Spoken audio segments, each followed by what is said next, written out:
ใจละตาถึงลาตามตามมาเป็นองค์สร้างสนให้สิ่งถึงพระใจบุญจนทนกันไป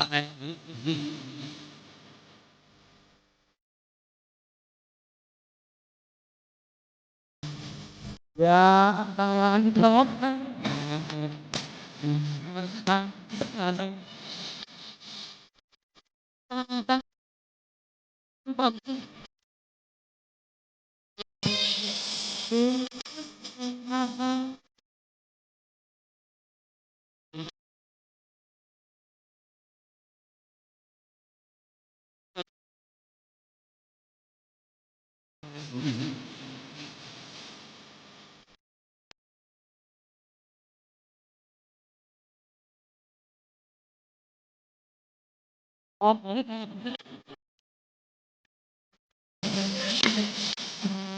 ทำบ้าน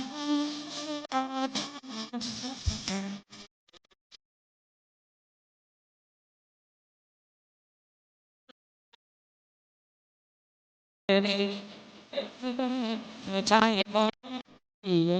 ท่านเงินเอาไปทำ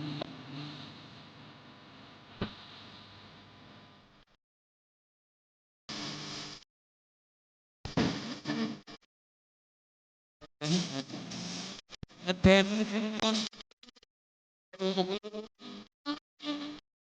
ป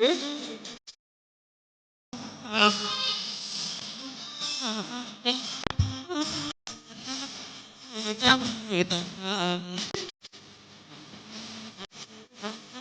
สุริยันสุริยันทำไปตลอด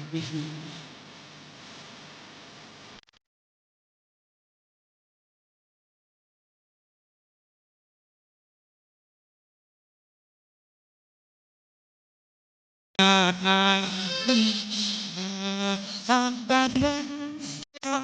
ให้ผมเห็น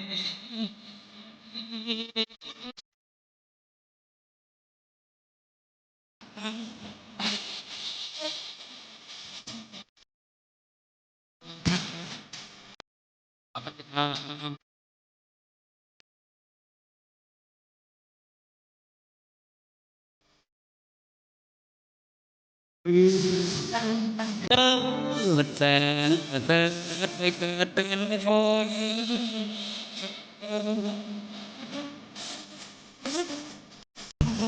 ท้องฟ้า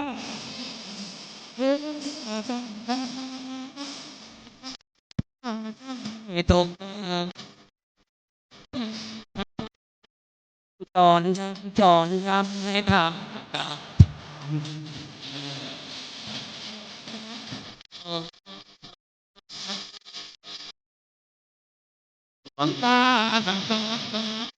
สอนทำให้ท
อันสมบัติพระสถานบริวารพร้อมจะห้อมล้อมเราไว้ได้เพียงหนพอชีพดับทับถมดินสิ้นฝูงชนเหลือเพียงตนไปเปลี่ยวแต่เดียวดาย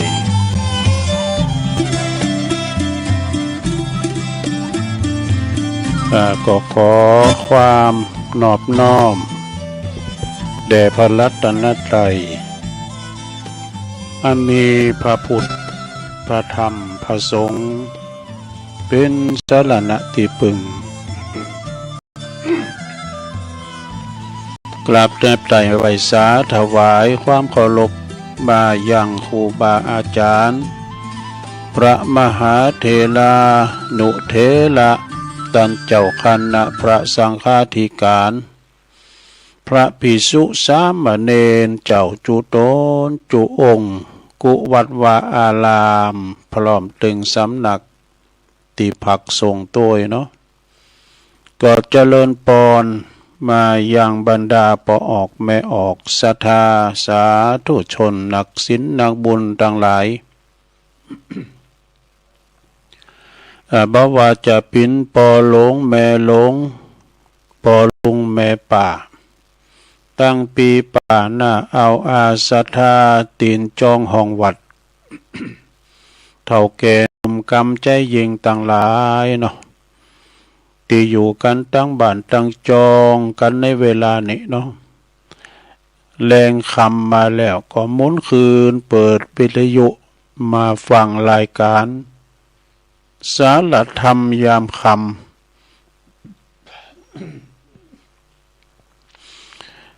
รายการสารธรรมยามคำนี่ก็รับผิดชอบบริหารเวลาในวันเสาร์นี่ก็ต้นตัวแห่งอาตมาภาพเด้อเก่ากับผมตุลุงนันชัยวัฒนาคะเสโนจัดรายการอยู่ที่บุญห้องส่งของวัดพระธาตุดอยน้อยตำบลดอยหล่ออำเภอดอยหล่อจังหวัดเชียงใหม่มาพบมาประกันในยามคำยามแรงเนาะยามคำยามแรงกลางวาสาอีก็บ้าลำจะไหลไปทางใดก็จะมาเข้ารายการนางอู่นางจ้าก็พอออกไม่ออกศรัทธานะในวันเสาร์ตอนแรงแต่เจ้านี่ก็เหมือนไก่สักน้อยเจริญพรอรุณสวัสดิ์ไปตอนนี้แรงคำมาแล้วนะข้ามวันไปละเมื่อเจ้าก็มาปะกันสะเพเหละเมื่อแรงวันเสาร์ก็มาปะกันสารธรรมยามคำสิ่งดำเนินรายการโดยตุลุงยองเนาะก็มาขอบคุณทางสถานีวิทยุเปิ้นก่อนขอขอบคุณสถานีวิทยุภาคคำวันนี้ก็FM 94.50 เมกะเฮิรตซ์ปุ่นแม่ขจารโมเดิร์นเรดิโอของปน้อยสุวรรณคุณแม่อนงพรหมินทร์เวงป่าเป่าเปิ้นเด้ออันนี้นะขามดอยนางแก้วไปปุ่นแล้วเนาะเสียงตุลุงก็ขอบคุณเจ้าหน้าที่ดีเจที่เป็นคุมเสียงตั้งปุ่นเนาะแล้วก็ขอบคุณ สถานีวัดห้วยตองซักอันนี้ก็บักไก่เนาะเขตติดต่อดอยหลอดจอมตองแต่ก่อนดอยหลอนี่ก็เป็นอำเภอจอมตองเนี่ยเป็นแบ่งเขตกัน ก็เลยเป็นดอยหลอนี่จะเป็นอำเภอน้อยๆเด้อแยกมาจากอำเภอจอมตองก็ FM 98.75 เมกะเฮิรตซ์วัดห้วยตองซักก็ลิงสัญญาณไปโซนไต่นี่ก็ฟังกันไปแม่ขายใหญ่ห้อก็ปุ้น FM 104.50 เมกะเฮิรตซ์วัดไฟหินตำบลอำเภอเมืองจังหวัดเชียงใหม่อันนี้องค์ขลงในเมืองครอบคลุมกันหมดนะ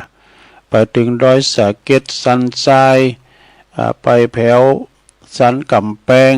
แถวปุ่นนะเจียงดาวอันนี้ปุ่นไปไกลข้ามดอยไปปุ่นพระบาทลุงดำกันเนาะตั้งอำเภอเมืองปานบนนะฉะนั้นก็ขอบคุณทางเจ้าหน้าที่หรือว่าเจ้าของสถานีแต่ละคืนต่างๆเนาะตีเปิลฮับลิงสัญญาณนี้ไปนะขอขอบคุณมาณโอกาสนี้โดยวันนี้มาปะกันก็ตรงกับวันเสาร์ที่8เดือนวันนี้นะเสาร์ที่8ของเดือนสิงหาคมพุทธศักราช2569 มาปะมาปบกันเจ้าก็ฝนตกมากำตกป้อนหลายตีดอยหลอนี่นะฝนตกแดดออกว่ะมันเจ้านะฝนตกมาสักน้อยนี่มันดำไปทางปูนทางแม่วางทางปัวทางสันปัดต้องละปูนปุนมันล่ำไปจ้ะทางปูนที่จะตกหลายพวกนึก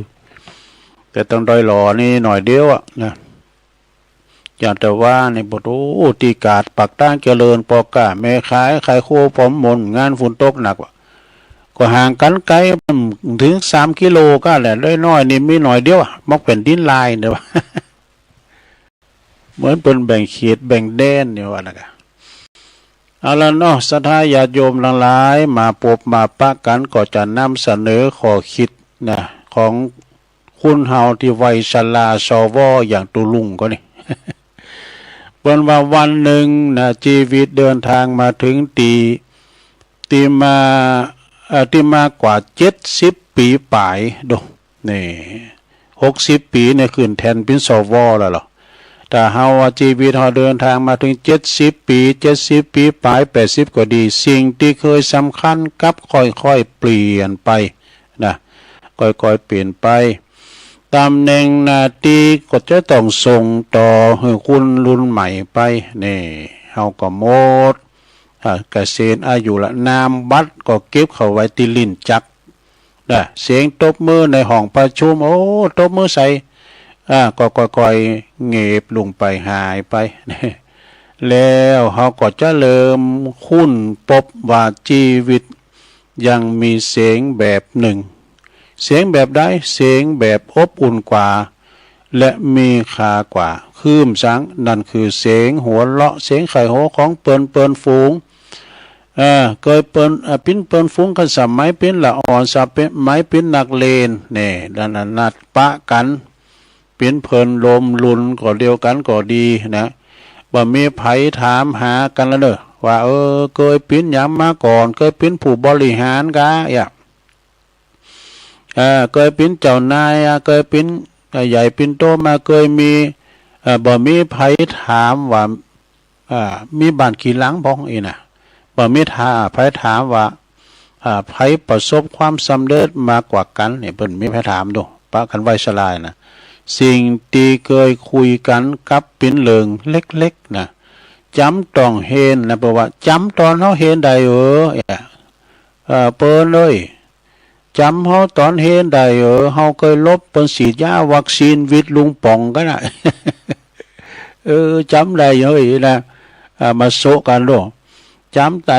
ตอนที่เปิ้นจำอาจารย์คนนั้นได้จำครูคนนั้นได้จำอาจารย์ที่เปิ้นเฮาแก่พิษก็แก่เฮาอันแก่สักคำเปิ้นบักกอกวัดหัว อันถึงมาถามกันโลดเนาะแล้วก็จำตอนเฮาโดดเล่นได้นะก็เสียงโหเราะก็ดังขึ้นแน่เหมือนกับเฮานี่อายุ18 ปีอีกครั้งหนึ่งตอนนั้นน่ะประวานเปิ้นเก่ามาอู่โซกันน่ะคุณเคยบอกว่าอายุเป็นเพียงตัวเลขนี่อายุเป็นเพียงตัวเลขก็เตกันเดี๋ยวคุณนี่เปิ้นบอกว่าฉันคิดว่านะบัดจริงเสียทีเดียวเนี่ยอายุทำให้ร่างกายเปลี่ยนแต่บัดจำเป็นจะต้องทำให้หัวใจแก่ลงแน่เฮาคนตีโหเลาะหรือไข่โหดังอย่างห้องเพลงใดแล้วก็ยังเดินไปพบเปิ้นฝูงใดยังตื่นเต้นกับการได้เจอผู้คนคือคนที่ยังมีชีวิตอยู่จริงๆปัจจัยเพียงมีลมหายใจเท่านั้นนี่อันนี้ก็ยังมีชื่นบานหวานใจเด้อฉันเริ่มเข้าใจว่าเนี่ยคนนี้นะเปิ้นว่าไอ้นะฉันเริ่มเข้าใจว่าวัยหนุ่มวัยสาวเฮาสะสมความสำเร็จนี่เฮาสะสมความสำเร็จวันวัยที่เฮาหนุ่มสาวนี่นะสะสมความสำเร็จแต่ว่าวัยสวหรอแต่วัยสูงวัยนี่นะวัยสวนี่เฮาสะสมความทรงจำนี่ความทรงจำประสบการณ์เฮาแล้วก็ความทรงจำที่มีกาที่สุดบ่เคยซื้อมาโดยเงินนะ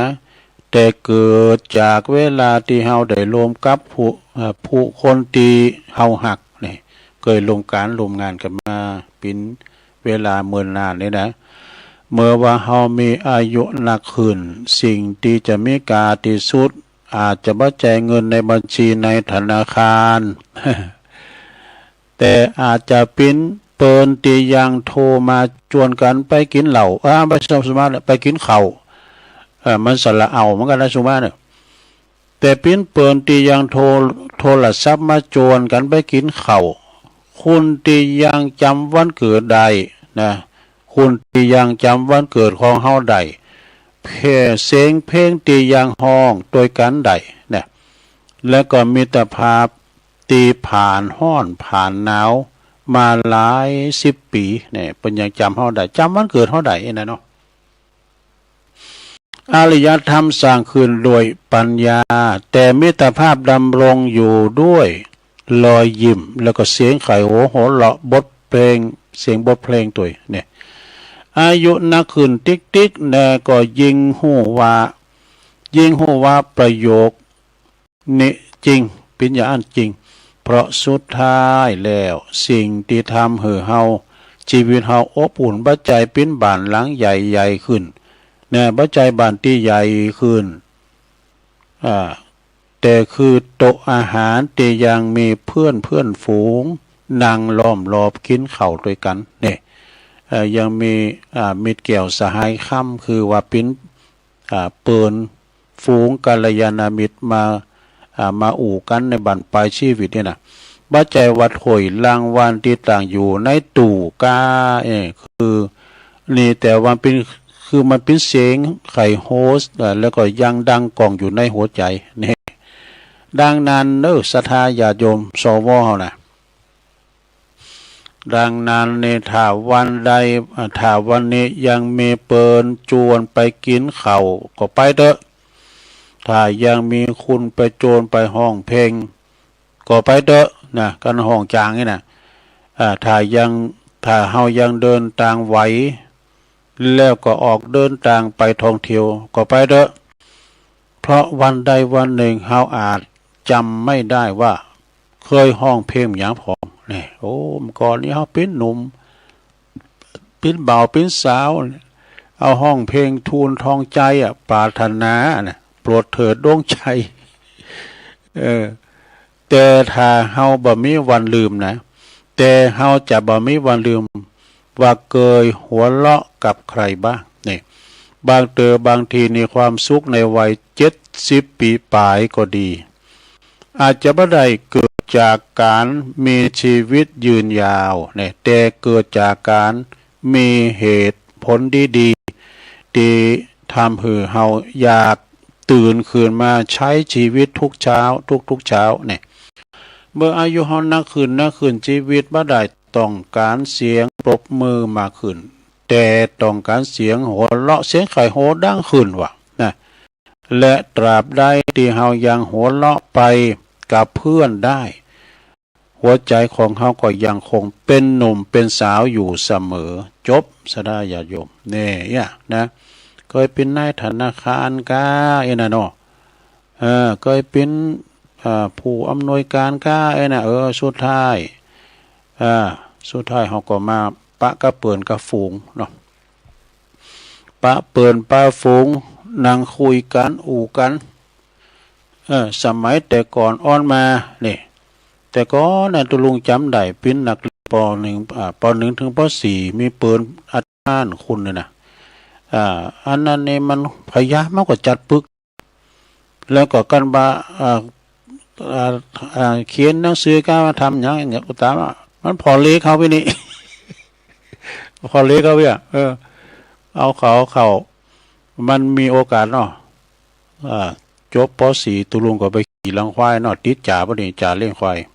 มันได้ศึกษาไปหามเฮนกะจนได้เป็นโหนดดูโอ้ดีหน่อยนะมันไหวเฮามันปิกมากกว่าคุณเฮามันกิ่วปู้กิ่วด้อยเฮาผมหันน่ะเนาะเอาละเอาเนียมกรรมหนึ่งก่อนสดาญาติโยมนี่ก็ขอคิดเหมือนกันล้างบาปกรรมด้วย ศีลภาวนาอันนี้ของหลวงปู่ฟั่นอาจารโลเนอะเคยว่าแล้วก็หาได้แต่ว่าตอนเจ้าเอาฟังเพิ่มเติมปัญญาเนาะเฮาจะล้างบาปกรรมบ่มีตีอื่นนะเฮาจะต้องหักษาศีลทำสมาธิภาวนานี่แหละอีดูเฮาบ่มีโตดนะเฮาบ่ทำโตดใหญ่โตดน้อยทั้งหลายทั้งหมดแล้วก็บ่มีบาปบ่มีกรรมอย่างเด้อเนี่ยเฮานั่งสมาธิแล้วก็จิตของเฮาก็บ่ได้ก่อกรรมการเฮานั่งสมาธิดังนี้ยุ่งครบเฮาก็ตบเฮาก็ไม่ได้ทำกรรมนะก่อภพก่อชาติจิตของเฮาก็จะนั่งจะนิ่งอยู่มันก็บ่ได้สร้างบาปสร้างกรรมอันหยังมันวางเฉยอยู่ก็หมดบาปไปนะหมดบาปหมดกรรมหมดตรงนี้แหละดูจึง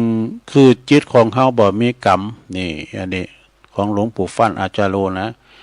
กรรมบ่เพราะว่ากรรมก็บ่มีจิตของเฮาก็บ่มีความชั่วความชั่วทั้งหลายก็จะบ่มีจิตของเฮาก็บ่ทุกข์ความทุกข์ทั้งหลายก็บ่มีจิตของเฮาก็บ่อยากความอยากทั้งหลายก็บ่มีจงพิจารณาหือมันแน่นอนจะไปหาความสุขจากเข้าของเงินทองการงานก็บ่ใจทางนั้นแน่เฮาทุกข์ก็เพราะว่าหาเข้าของเงินทองนี่แหละแต่ก็ทุกข์กับหาซอบีหาเงินเนี่ยเนาะความสุขก็จะต้องทำหัวใจให้มันนิ่งนะนึกหาพุทโธไปใจนะทำใจให้เยือกเย็นทำใจให้เบาทำใจให้สบายหัวใจเฮาเบาสบายแล้วการงานของเฮาก็จะสบายเข้าของเงินทองเฮาก็สบายบ้านเจ้าบ้านร้านตลาดประเทศชาติเฮาก็จะสบายพิจารณาหือหันจริงนี่แจ้งประจักษ์เฮาก็จะทำบุญทำกุศลแล้วดวงใจของเฮามีความเยือกเย็นมีความสุขใจเฮาสบายนะมีความสุขใจเฮาสบายได้บุญตรงนี้แหละโยมเฮ้ยได้บุญทั้งหลายก็อยู่ที่ใจก่อนที่เฮาจะสำเร็จได้นะบุญก็อยู่ที่ใจอันนี้แหละเป็นโอวาทธรรมคำสั่งสอนของพระพุทธเจ้าสรุปใจความนั้นก็คือกายกับใจนี้เป็นตีต่างแห่งคุณของพระพุทธเจ้าคุณของพระธรรมเจ้าคุณพระสงฆ์ก็ขอให้ปากันจดจำแล้วก็นำไปประพฤติปฏิบัติฝึกหัดตนให้เป็นไปในศีลเป็นไปในธรรมต่อไปทันทั้งหลายก็จะมีแต่ความสุขความเจริญโอวาทธรรมจากหลวงปู่ฟั่นอาจารโลนี่อันนี้ก็จบไปทำบทหนึ่ง เอาทาเหมือนกันเนอะนี่นะต้องขอบคุณตังติปนสูงมากเนาะ อันนี้ดำบทนี่ก็ยาวหน่อยเด้อนี่ยาวหน่อยก่อนพิจารณาเวลาตุลุงไปเลยอันนี้เป็นเหตุแห่งการตาย4ประการเอาแล้วอันนี้นะจติจลาพยาธิมรณะเกิดแก่เจ็บตายเป็นธรรมดาเหตุแห่งการตาย4ประการอันยังเป็นคุณประว่าอันยังเป็นคุณกำหนดไผเป็นอันคุณกำหนดวันตายของเฮานี่บางคนนั้นหันอายุเกือบจะ100 ปีแต่ก็ยังเดินไปจ่ายตลาดได้ถึงวันอีวะแต่บางคนอายุเพียง30-40 ปีกลับจากไปอย่างกระทันหันนี่บางคนสุขภาพดีออกกำลังกายสม่ำเสมอแต่กลับลับแล้วบ่ตื่นอีกก็มีเนี่ยในขณะที่บางคนนั้นป่วยติดเตียงมาหลายปีกลับยังมีชีวิตอินทรีย์อยู่ได้พอลูกพอหลานได้อยู่เนี่ยมันไม่แน่นอนเนาะสถานเนาะถ้าความแก่คือเหตุแห่งความตายจริงนะประวัติถ้าความแก่คือเหตุแห่งความตายจริงทำไมคุณหนุ่มคุณสาวถึงตายเนี่ยถ้าโรคคือสาเหตุทั้งหมดคือก่อตายกับโรคภัยไข้เจ็บ ทำไมคนป่วยนักยังคงยังบัดตายตัวเนี่ยเฮียพระพุทธเจ้าเพิ่นตรัสสอนเรื่องนี้ไว้อย่างลึกซึ้งกว่าที่เขาจะเกิดนะกว่าที่เขาจะเกิดมากบางคนส่วนใหญ่เข้าใจว่า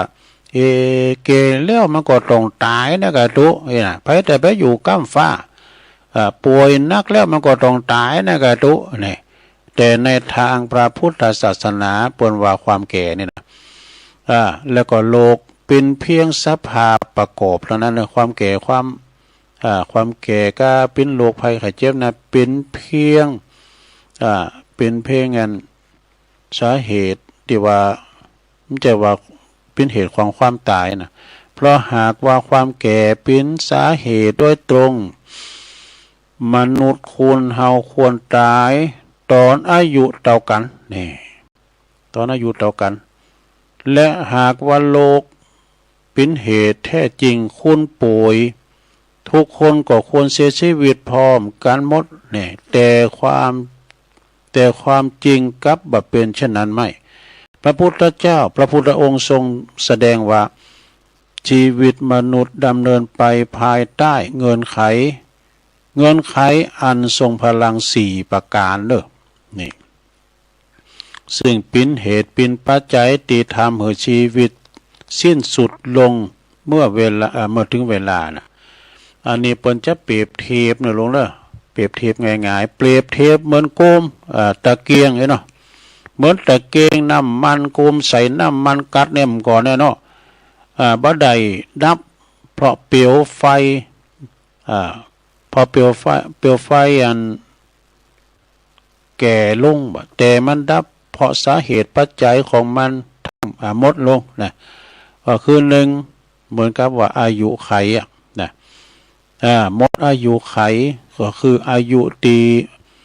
กำลังไหวตามวิบากนะคือหมายความว่าอายุตีเฮาวันกำหนดไว้ตามวิบากกรรมของแต่ละคนบางคนนั้นก็มีอายุมานยืนยาวบางคนก็เกิดมาเปิดอยู่เพียงช่วงสั้นเนี่ยเกิดมาเอาจาดก็มีเอาจะหันว่าละอ่อนเด็กบางคนเนี่ยจากไปเร็วทั้งตีว่ายังบ่ได้ทำพิษอย่างเลยในจาดนี้นะเนี่ยเปิดก็ไปก่อนเนี่ย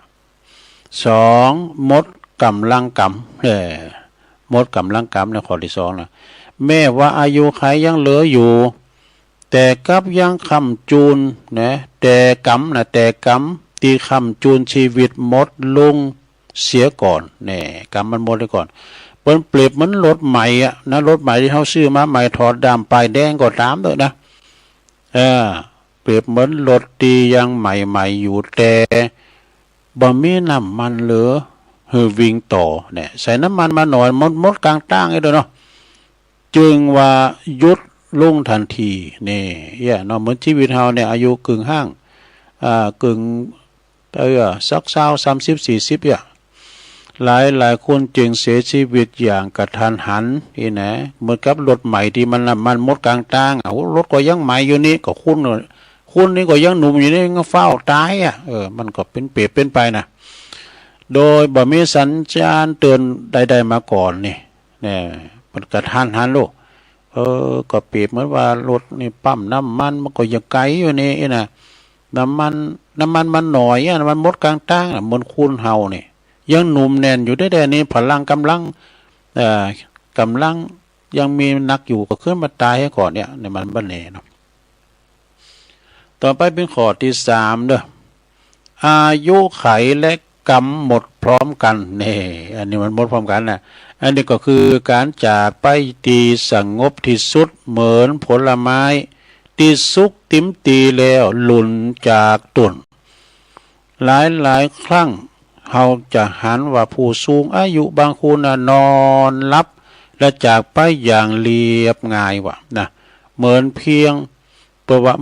ยงแค่เดินทางกลับบ้านนี่แบบมีทุรนทุรายแบบมีเวทนาอย่างนะไปวอยๆนะแปลว่าไปดีไปงามแต่ๆนะ ข้อที่สี่เนาะสุดท้ายกรรมตัดรอนอันนี้สำคัญกรรมตัดรอนนี่นะอันนี้ก็น่าที่น่าโกรธที่สุดนะเพราะแม่อายุเฮายังเหลือสุขภาพเฮาก็ยังแข็งแรงอยู่บาแข็งแห้งต่างอยู่แต่กับกรรมมาตัดรอนนะกรรมบางอย่างในอดีตที่เฮา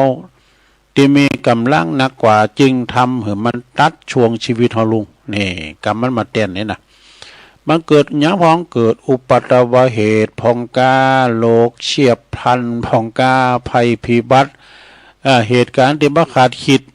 หลายครั้งเกิดขึ้นเพราะเหตุนี้เองนี่จากเด็กก็ยังหนุ่มแน่นไปเกิดอุบัติเหตุนะเมื่อว่าเฮาเข้าใจเช่นนี้แล้วเฮาจะไปมองชีวิตต่างออกไปเฮาบ่ฮู้เลยว่าตัวแห่งตัวเองเหลือเวลาอีกกี่วัน1 ปี1 เดือนนะหรือแม้แต่ขึ้นเนี่ยดูเป็นว่านะหลายคนใจชีวิตเหมือนตัวเองจะอยู่ตลอดไปว่ะทะเลาะกันเรื่องเล็กๆน้อยๆแต่มาเกลียดจ้างกันเกลียดกันเป็น10 ปีอีกก็มีนะเรื่องเล็กๆน้อยๆนั่นละถ้ามันบากหอพอหน้ากันเป็น10 ปีโอ้มันอยู่ห้องยาอยู่ห้องซีอุยบ่น่ะเมืองยังไปสู่มามันเอไปอภัยโยกโตดไปเฮกายกรรมวจีกรรมบู๊กูดึงไปวะ อันเนี้ยทะเลาะกันหน่อยเดียวเพราะว่าจ้างกันหลาย10 ปีนะทำงานจนลืมหายใจสะสมเงินจนลืมใจชีวิตรอหือพร้อมก่อนก็มีความสุขแต่ความตายมันบ่รอภัยนะพยายามมักยุลัดมาจะมาต่อยประตูห้อมได้โม่บักเคยส่งจดหมายแจ้งลงหน้ามาสักตือนะพระพุทธเจ้าเพิ่นตรัสสั่งสอนให้ระลึกถึงความตายอยู่เสมอนะไม่ใช่ว่าไปคำอายุตัวเก่านะเพราะว่านึกถึงความตายอาจจะมีแก่ตนบ่ใจเปิงเฮาโกแต่เปิงเฮาบ่ประมาทนั่นเองเนี่ยไปประมาทนะ และถ้ายังมีภัยยังรีบบอกถ้ายังมีเรื่องคาใจก็รีบปล่อยวางเนี่ยรีบปล่อยวางนะถ้ายังอยากจะทำความดีก็เริ่มตั้งแต่วันนี้ไปนี่เพราะบ่มีภัยฮู้ว่าลมหายใจที่เข้าออกคืนนี้จะมีหายใจออกในวันพรุ่งนี้หรือไม่ดูคนที่เข้าใจความตายอย่างแท้จริงจะบ่ใจชีวิตโดยความเร่งรีบเกินไปเนี่ยแต่ก็บักพลัดวันประกันพรุ่งนะที่จะทำความดีจงจะหักอย่างมีสติทำงานอย่างมีคุณค่าและหืออภัยได้ง่ายขึ้นเพราะหู้ว่าทุกคนกำลังเดินทางไปอยู่บนถนนสายเดียวกันถนนสายเดียวกันในโลกนี้แล้วก็เพียงแต่บ่มีภัยฮู้ว่าภัยจะถึงปลายทางก่อนกันเท่านั้นเองนะชีวิตจึงบ่กวนใจไปกับการสะสมความทุกข์แต่ควรใจเพื่อสะสมความดีก่อนวันดีทุกอย่างจะสายเกินไปบางทีสิ่งที่น่าโกรธที่สุดปัจจัยความตายแต่มันคือการมีชีวิตอยู่ทั้งชีวิตโดยบ่เคยตื่นขึ้นมาบ่ฮู้ว่าเวลาไหนเวลาของตัวเองจะเหลือแค่เพียงเท่าใดนี่จบซะนะโอ้ขอบคุณนี่จงรักหน่อยเป็นสูงมากนะเขาทาอันนี้น้ำตอนเราซะนะเนี่ยอันนี้ก็จงรักหน่อยเหมือนกันนะก็อันนี้มีทั้งอย่างเอานาฬิกาปลุกกันเนาะนาฬิกาปลุกชีวิตนาฬิกาชีวิตของผู้สูงวัยสวสาย55เนี่ยสาย5เนี่ยนะวันเกิดวันเด็กนะวันเด็กนะวันเด็กในนาฬิกาปลุกไปโรงเรียนนี่วัยก็ไม่ใช่วันนะวัยเด็กเนี่ยนาฬิกาปลุกติดนะนาฬิกามันปลุกเขารีบไปโรงเรียนเนี่ยแต่วัยทำงานเหรอนาฬิกาปลุกไปหาเงินเนี่ย ไปสอบเบหาเงินแล้วก็ในวัยสูงอายุนี่เหรอเนี่ยคือว่าวัยสวน่ะวัยสูงอายุบ่ต้องปลุกนาฬิกามันดึงลุกมาคนเดียวตีสามตีสี่ถึงตื่นแล้วอ่ะเนี่ยถ้าอย่างตุลุงเนี่ยตื่นเจ้าเพราะว่าตื่นมาเองตั้งแต่ตีสามตีสี่แต่กันเนาะเมื่อก่อนนอนดึกเพราะว่าเป็นหัวแอวอะเนาะปิ้นเบาปิ้นเตี้ยวก่อนในแอวปิกเตปโปโรปิ้นเตียงสองเตียงบ่มาถึงบ้านนะแต่ประเดี๋ยวนี้วัยดึกแล้วนะเดี๋ยวนี้นอนดึกเพราะว่าลุกเข้าไปห้องน้ำปัสสาวะบ่อยๆครั้งว่านั่นแล้วเพราะว่าเมื่อก่อน เมื่อก่อนวิ่งตามความฝันเต็มเดี๋ยวนี้เดินตามหมอแต่กันเนาะเดินตามหมอแล้วก็แวะไปรับยาห้องเบอร์ห้านี่อันนี้แหละคือนาฬิกาชีวิตทุกเสียงติ๊กติ๊กติ๊กติ๊กคือเวลาที่ลดลงเหลือหน่อยไปติ๊กติ๊กติ๊กเนี่ยลมประวัติทุกลมหายใจคือของขวัญตีเพิ่มขึ้นเนี่ยธรรมะบัจจัยสอนให้โกแก่แต่สอนให้รู้ว่าทุกอย่างมีวันเปลี่ยนแปลงไปปุ่มโหก่องงอกบัจจัยความพ่ายแพ้รอยลิ้วรอยก่อบัจจัยศัตรูแต่เป็นลายเซ็นของประสบการณ์ประสบการณ์หนักเนาะเป็นว่าอย่าเสียเวลาโกรธคนทั้งโลกเพราะว่าสุดท้ายหมอนก็ดีกับตีนอนก็ดีคือเปินที่ซื่อสัตย์ที่สุดมันมีเลขาเลยนะปล่อยว่างได้นอนรับได้สบายฮืออภัยได้หัวใจเบาเนอะหัวใจเขาจะเบาสบายใครโหได้ถือว่ากรรมให้ของชีวิตหัวเราะต่ออายุโปรดจำไว้ว่าอายุเป็นแค่ตัวเลขแต่ความสุขเป็นตัวเลิกและนาฬิกาชีวิตบ่ได้ถามว่าเหลือเวลาเท่าไหร่เนี่ยเหลือเวลาเท่าไหร่มันถามว่าเวลาที่เหลือจะใช้ให้คุ้มแค่ไหนเนี่ยเวลาที่เหลือจะใช้คุ้มสักตะคือคุ้มจะคุ้มก่อนนะที่เกิดมาเนี่ยนะเป็นว่ายิ้มเยอะๆหัวเราะดังๆเนี่ยยิ้มนักไข่โหดังๆนะหลงเด้อทำความดีบ่อยๆเพราะตอนขากลับบ่มีไผคุณทรัพย์สินไปได้เลยแม้แต่บาทเดียวนี่แต่ความดีติดตัวไปได้เสมอและเสมอจบสดายาโยมขอบคุณเนอะอันนี้ก็ของตั้งอันแม่ครูเกษณีชัยเทพตัวเนาะเปิ้นส่งมาตัวเนาะขอบคุณเนอะเปิ้นมาในอินเทอร์เน็ตนี่สดายาโยมทั้งหลาย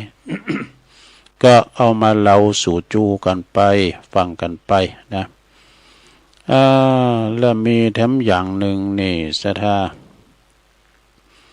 ก่อนจริงก็มีจัดหลายตัวลุงก็เกมไว้เหมือนกันนะเกมไว้นักไว้หลายอยู่ก็มีเอาของอันของปนานนู่นก่อนเนาะปนานอย่างปนานพี่บูนไอ้เสา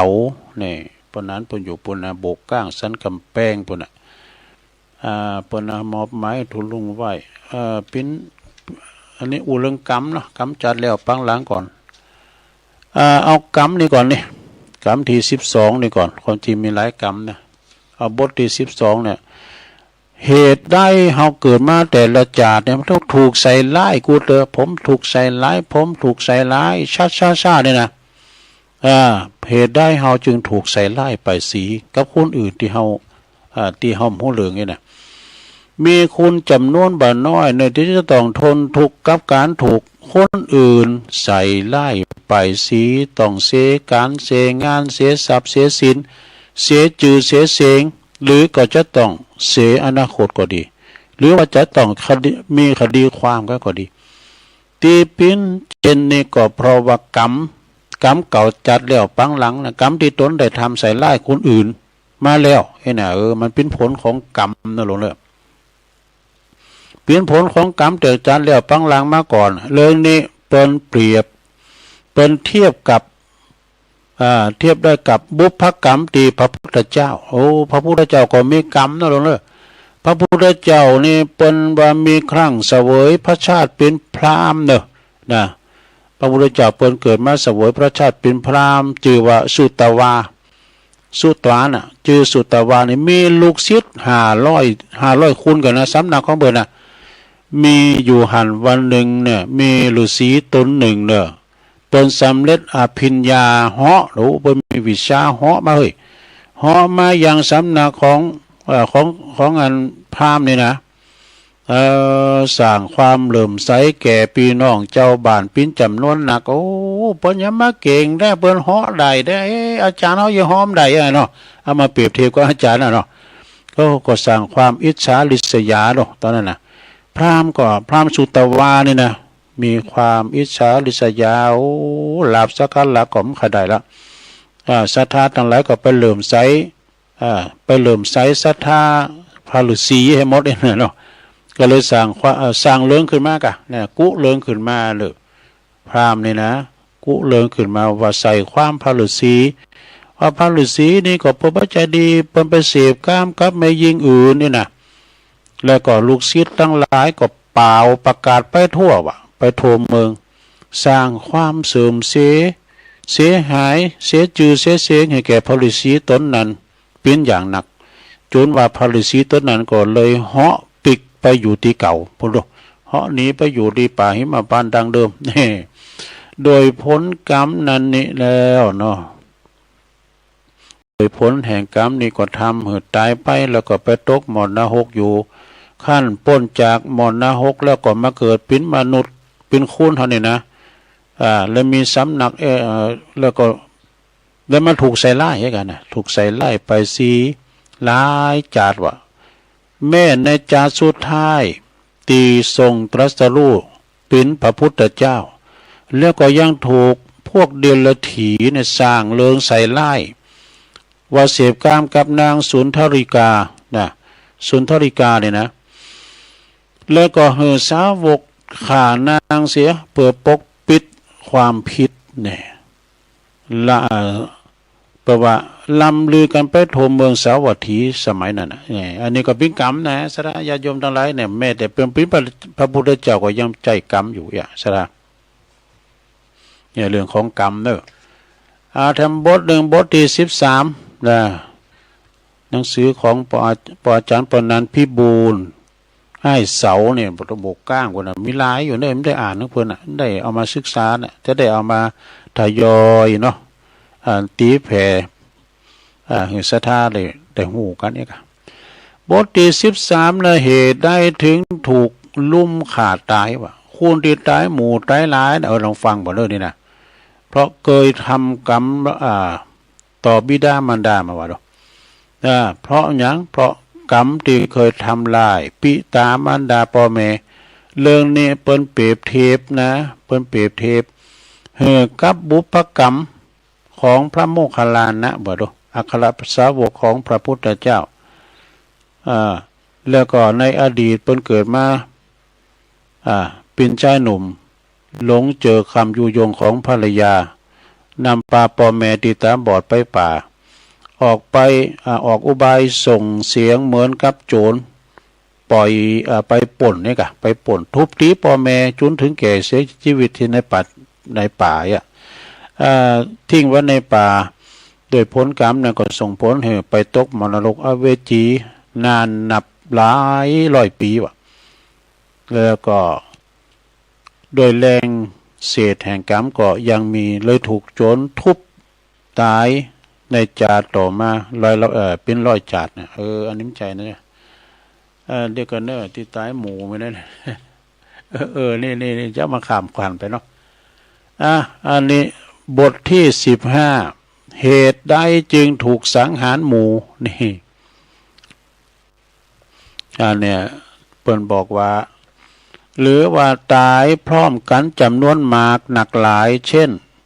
จะตายโดยเหตุหลายอย่างที่ตายกันกำไรอย่างนี้นะพอเตอก็อย่างซึนามิของอีเป็นต้นเนาะคำตอบเพราะเกยลม กรรมกันมาลมฆาตกรรมหมู่มาก่อนลมฆาตกรรมหมู่มาก่อนเรื่องนี้เปิ้นก็เปรียบเทียบนะในอดีตชาติปางก่อนได้บุพกรรมของกษัตริย์สกยวงศ์นะกษัตริย์สกยวงศ์นี่นะที่ถูกพระเจ้าวิทุลภะฆ่าล้างเผ่าพันธุ์นะสถาก็อันนี้มันป้อไข่ดังซะแต่เห็นเนาะแต่ว่าเปิ้นได้ยินครูบาอาจารย์เปิ้นเล่าหลายเตือนเปิ้นฆ่าล้างเผ่าพันธุ์โดยความแค้นที่ถูกเจ้าสักยะดูหมิ่นเลิงชาติกำเนิดด้วยดูพระพุทธเจ้าตรัสถึงบุพกรรมของเหล่ากษัตริย์สักยะวงศ์ว่าในอดีตเคยยกทัพไปยึดเมืองเอาเมืองหนึ่งนะไปยึดเอาเมืองหนึ่งแต่บัดสำเร็จเราอยู่น่ะจึงวางยาจึงได้วางยาปิดลุงในแหล่งแม่น้ำแหล่งแม่น้ำส่งผลให้เจ้าบ้านเจ้าเมืองกินน้ำแล้วก็เลยตายกันเป็นจำนวนหนักมันเป็นอีดูเนี่ยทั้งเด็กทั้งผู้ใหญ่วะคนที่ตายหมู่ก็เพราะกรรมเคยทำกรรมสังหารหมู่มาก่อนดังนี้แน่นี่ก็จบลงไปซะละเนี่ยศรัทธาเนี่ยเปิ้นตายกันเป็นจุ่มเป็นหมู่เพราะว่าเปิ้นสร้างกรรมด้วยกันมาไอ้ดอกบางพองก็ไปวางยาปิดในน้ำแมกานี่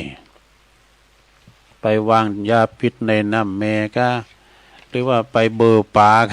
นี่นะเนาะคนตายหนักๆนี่เปรียบเทียบเนาะสดาเนาะก็จบลงไปเนาะสดาเวลาที่เหลือเนี่ยขอประชาสัมพันธ์สักหน่อยเนาะก็เดียวไฟหินปจะตัดประกาศได้ตอนเนี้ยนะก็ขอน้อมถวายความอาลัยในการจากไปในเมตตาบารมีธรรมหลวงพ่อพระครูพิทักษ์ธรรมากรตุลุงสวัสดิ์ศีละสังวโลเนี่ยตุลุงสวัสดิ์นี่เป็นอดีตเป็นเจ้าคณะตำบลตำบลนะตำบลบะเขือแจ่นะอดีตเป็นเจ้าวาดวัดบันแจมเหมือนกันเนาะอายุเป็น84ซะนะพรรษาเป็น60พรรษาเด้อเป็นเด่นละสังขารไปโดยวัย84โดยอาการอันสงบเนอะแล้ววันพุกนี้เปิ้นจะทรงน้ำศพหรือว่าเปิ้นจะหลดน้ำศพกันก็เวลาบ่าย3 โมงเนอะบ่าย3 โมงวันพุกนะวันติดที่เก่านะศรัทธาญาโยมที่วัดปุ่นวัดบันแจมปุ่นอำเภอเมืองจังหวัดลำพูนนะจังหวัดลำพูน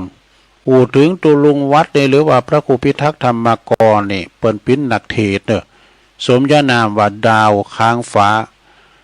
ปุ่นถ้าใครรุนปุ่นหิมตุลุงทองปุ่นปุ่นเตทำในงานเขากรรมกาที่ไหนปุ่นก็ไปตุลุงจะไปเขากรรมจะไปกล่าวเคืองกาเนี่ยวันนี้พบกับนักเทศดาวค้างฟ้าตุลุงกล่าวนะแล้วเปิ้นก็จะมาติดแล้วเปิ้นเอาของดีมาแจกด้วยเนอะสะท่าของดีอย่างจะได้ก็ปิ้นนกขุมพองการจะนกตัวปิ้นนกขุมตัวก็ปิ้นยันจะกิ่ม2 หามก้ามยังหลายอย่างนะเหลือเสียงแปลไปหน่อยอาตมาเอามาเนี่ยจำนวน100เนอะศรัทธาเปิ้นว่าอย่างนั้นว่าบริจาคตอนใดก็เอากรรมการว่าเนอะอาตมาเอาสักบาทเอาหอมกั้มเปิ้นเนี่ยเนอะนะพูดตัวเปิ้นรู้กันนะปรากฏว่าเฮาใส่กันเตเปิ้น1 ปัน 2 ปันเนาะเอาไปขายโค้งเปิ้นได้เป็น5 ปันบ่นะเปิ้นว่าเอาบุญด้วยกันเนาะได้การน้ำมูกน้ำมันเนี่ยต้องใส่กันตุลุงนักเปิ้นว่าอีนะสราตุลุงบันแจมเนี่ยก็ขอแสดงความน้อมไว้ความอาลัยในการจากไปตุลุงวัดเนอะพระครูพิทักษ์ธรรมากรวัดเปิ้นก็มีโฮงเฮนตุพระด้วยนะเหมือนกับพระธาตุคงขาวเนี่ยนะแล้วก็เปิ้นวันพุกนี้เปิ้นก็จะมีการส่งน้ำศพเนอะเวลาบ่าย3 โมงนะก็ไปรวมงานรวมการกันเนอะตุลุงไปมีคุณูปการกับคณะสงฆ์จังหวัดลำพูนเชียงใหม่ปิ้นจำนวนหนักหลายไปแสดงธรรมปฏิบัติธรรมกันว่าคืนนี้เนอะนะ ตุลุงทองก้าไอ้เนาะตุลุงวัดก้าเนี่ยบ่จะมาตีเนี่ยคุณจันแน่นบ่จะไปฟังกันนะสดาเปิ้นตีบักเก่ารุ่นนักเทศบักเก่านะตีธรรมบรรยายก็เนี่ยสดาญาติโยมทั้งหลายวัดบ้านแจมตุลุงได้ไปเตือนไปโดยหลวงพ่อนี่ก็ไปมุทิตาจิตวันเกิดเปิ้น